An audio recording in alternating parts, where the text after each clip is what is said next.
Good morning. ప్రతి మహిళకు ఇందిరమ్మ చీర అందాలి. ఎమ్మెల్యే మల్రెడ్డి రంగారెడ్డి.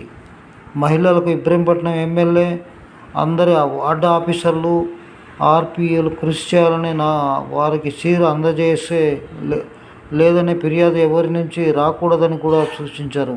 ఈ సందర్భంగా సర్కిల్ 34,000 మంది చీరలను అందించనున్నట్లు ఎమ్మెల్యే తెలిపారు.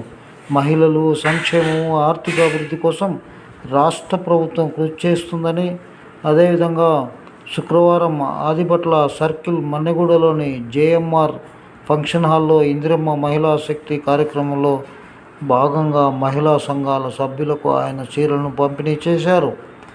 ఇది గత ప్రభుత్వంలో చీరల పంపిణీ ఏ విధంగా ఉన్నది, వీళ్ళు మార్పు చేసినట్లు మనకు అర్థమవుతుంది.